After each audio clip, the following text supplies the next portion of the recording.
Good morning, everybody. Welcome to Thunder's YouTube Garage. I'm Paul. My friends call me Thunder, and you can too. Today, I'm going to be working in the garage again, but I'm changing direction a little bit today. Any of you who have watched my videos, you know that my garage is pretty crowded. I have basically one bay that I can use to do my stuff in. And it actually gets pretty crowded in here. To add to that, the compressor that I've been using to run some of my air tools and other things is this little 8-gallon Cobalt air compressor. And although it's okay for running small things, I originally bought it when I was finishing my basement to run a nail gun and a brad nailer, and it worked great for that. But to run any kind of air tools that I need, working on this CJ5, it just doesn't put out enough air to even do it. So I'm going to make some changes.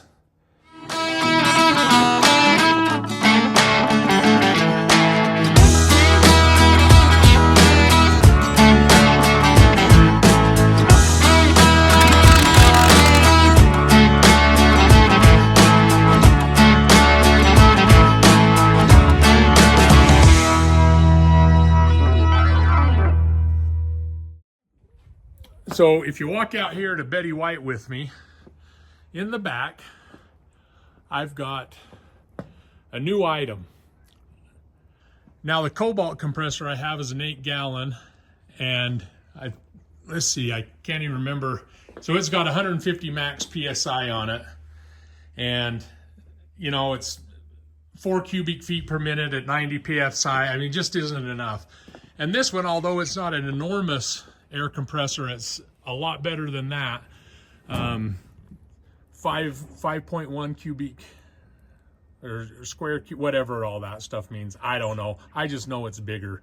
200 PSI max. So to me, that will compress a lot more air to store it in that tank, and should have more volume to run air tools, and hopefully even be able to run my small sandblaster. I've got a lot of work that I need to do with that sandblaster, and I'm counting on this machine to be able to do it. So in order to get that compressor in here, today we are going to be doing some rearranging in the garage. I'm going to have to put the Jeep tub over in the other side of the garage here. Usually this side of the garage is off limits, but it's raining outside a little bit today, and I don't want to leave that tub out here without any paint. You can see just from looking in here, I don't have a lot of space to work. So I'm still not going to have a lot of space to work, but I need to find somewhere to put that air compressor. I may have to put some of the stuff that I'm not using, have to cover it with a tarp and put it outside. Let's walk out there and take a look and see what I got outside too. There's a couple of things that you guys haven't seen yet that I'll show you why I'm out here and take the opportunity. These are projects that I'm planning on doing here in the next little while. There's actually another project that I want to do after I finish the Jeep, but I'm not going to say what it is yet because I haven't bought it yet, and I don't want to say what it is until I actually buy it, and then I'll show you. Another one that I have to do is this is a 1958 CJ5. It's got the half cab on it. It's the Koenig half cab, and this Jeep, I actually bought it to be a parts Jeep for the other one. But I mean, take a look at that Jeep. You know, I mean, it has so much character. I dragged it home, and I just don't have the heart to cut it up. And so I'm actually going to restore that Jeep. Well, I'm not going to restore it. That's wrong. I'm actually going to keep it kind of looking the way it is. I like the way that it looks. I like kind of that old rustic look. That's the character to me. These fenders, you know, a previous owner just kind of welded them up. They, you know, who knows what they did, ran it into a tree or something and broke those fenders on it. And, you know, just kind of welded them up. And to me, that is the personality of this Jeep. Now on the back, you can't see it very good, and I'll show it to you another day, but the guy that I bought it from was in his 80s, and his son-in-law bought him a gallon of Bondo so that he could restore it. Maybe I can get a better look at it from this side. And I mean, he used the whole, yeah, you can't really see it. Apparently he used the whole gallon of Bondo just on that back quarter panel, and they're bad. So I am going to have to replace some sheet metal on the back there, but this Jeep for the most part is going to look like this. The top, all the glass is good, but it's a little bit tweaked as well. The doors are sprung on them, and so I'm gonna have to do some work on the hinges and, you know, make that fit better. And, you know, this drip rail, or this gutter, whatever you want to call it, on the top, I mean, it's really, it needs some help as well. But so that's that Jeep. The other thing I'm probably going to do after I do the Navy Jeep is this trailer. So this trailer is a Bantam trailer, and it's kind of unique in the sense that this is, from best I can tell, there's no serial numbers left on it, but there's a few clues that give me idea of what it is. And then talking to people online, I've kind of determined that this is a late 1945 Bantam TC3 trailer, or a T3C trailer, however you say that. And it was originally built to go into action in World War II. But as the war was drawing to an end, it was actually built as a T3 trailer. But as the war was drawing to an end, the government canceled their contracts with Bantam. Bantam had a lot of trailer inventory, and that wasn't going to get sent to the European theater, or to, well, you know, wherever it was going, whether it was the Pacific or Europe or what. They weren't going to be able to use it. So they had an inventory of these trailers, and they decided that they were going to convert them to a civilian trailer. And so they removed you know, some of the components that made it the military version. They took off the lunette for the pintle hitch. They took out the parking brake that it would have had here. It had a switch here for the lights on it. What I can't remember what they call those lights. that you know, are really dim or whatever. And you know, that's just some of the things that they took off of it. A big thing that they did is they added a tailgate.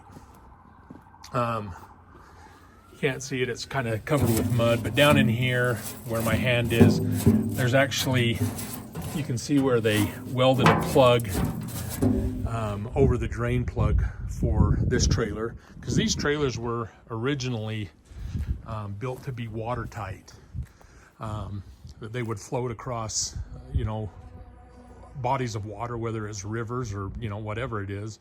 And so Bantam, when they decided to civilianize these trailers, they added a tailgate to it. Well, they found that after adding the tailgate that there wasn't a lot of support on these rails. So they just kind of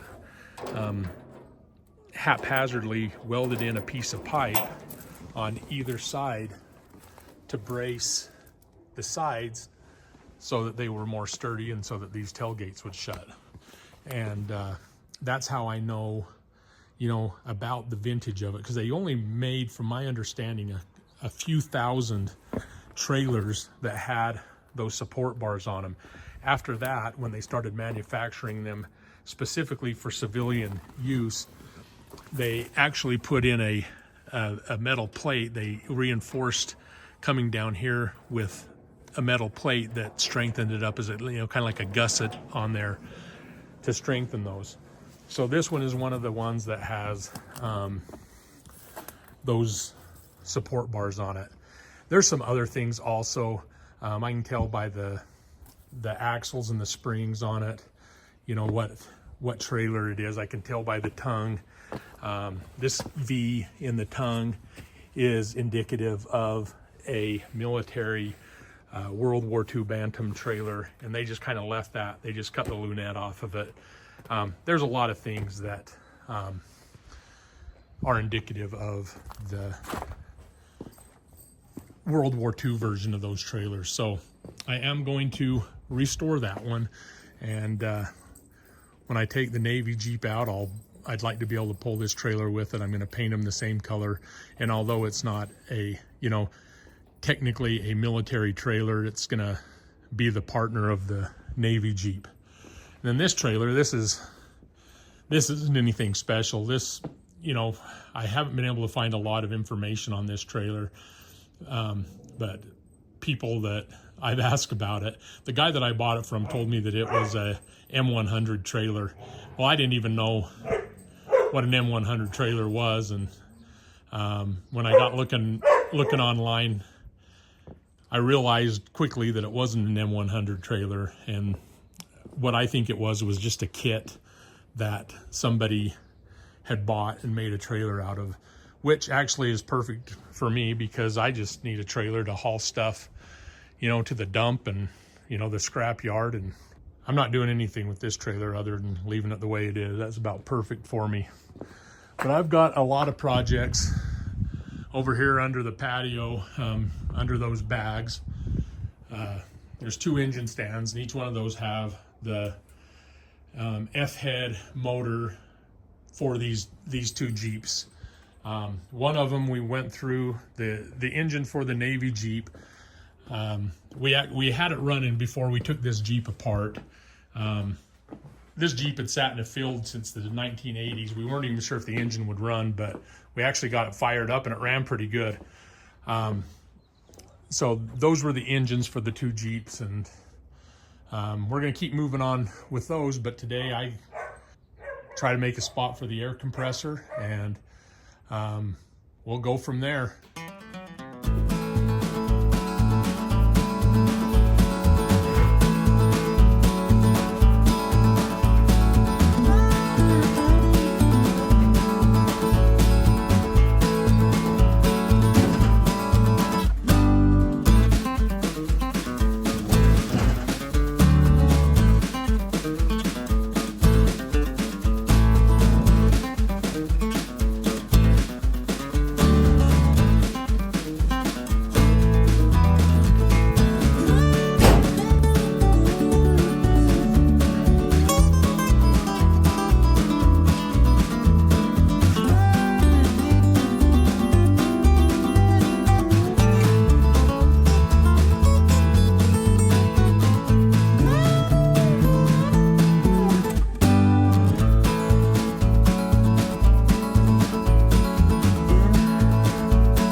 I got the compressor unboxed.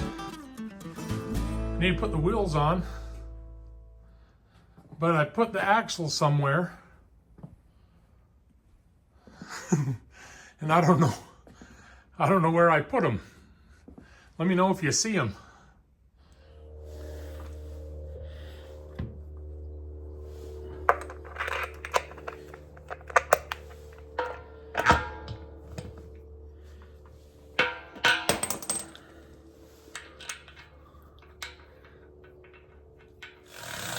I bought these AC Delco ratchets. I bought a 3/8 and a 1/2 inch one.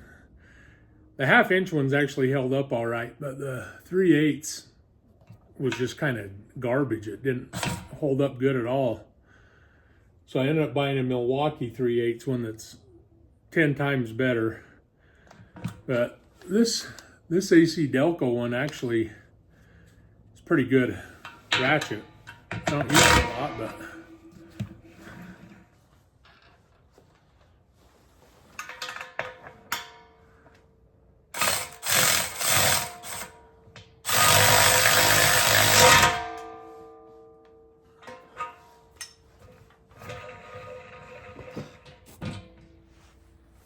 oh, look at that.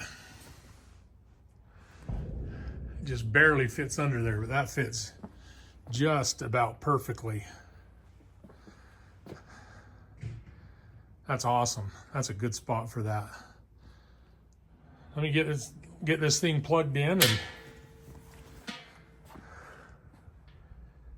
set up. Oh, I have one more mounting bar that came with it. Hose thing. Oh, okay. There's bolts for it down there. And say I didn't get any hardware to mount this with, but they're right there. I'm gonna mount this up really fast.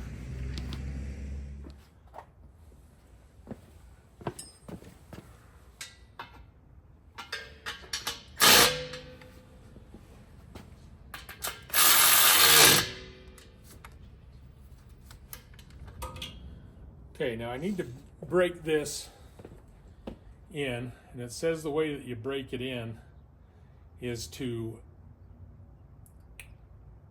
open the drain valve at the bottom and run it.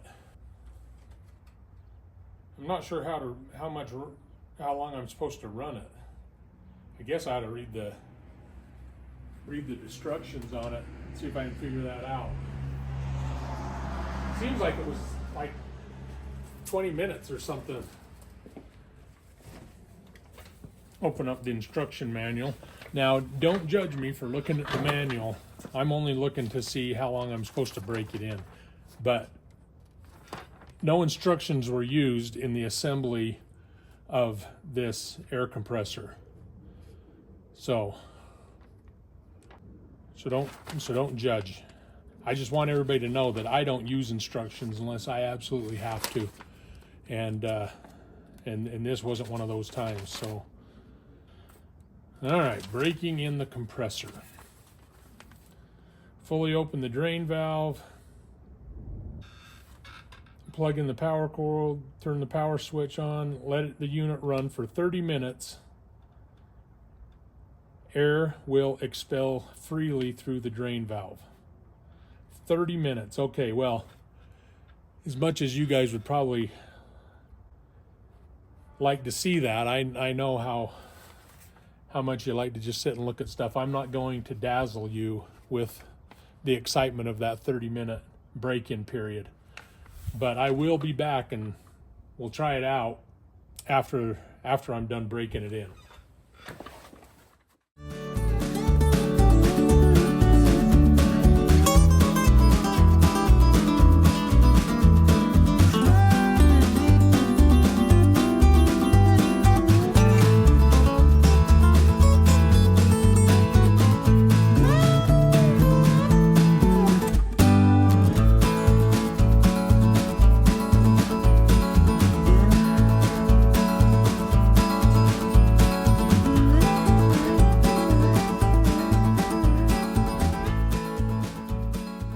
Well, finished breaking that thing in. I know that some of you are probably upset that you didn't get to see that for the whole 30 minutes, but I mean, as exciting as that was, it's over with now. But anyway, I'm just gonna try this out for a minute. And I don't do like product reviews or anything. That's not what this is, but I'm actually pretty excited to have an air compressor that is, you know, 3.5 times bigger than the one I've been using. So I've got it broke in, I filled the tank up, got the die grinder hooked up to it, and I'm going to give this a try and see how it works.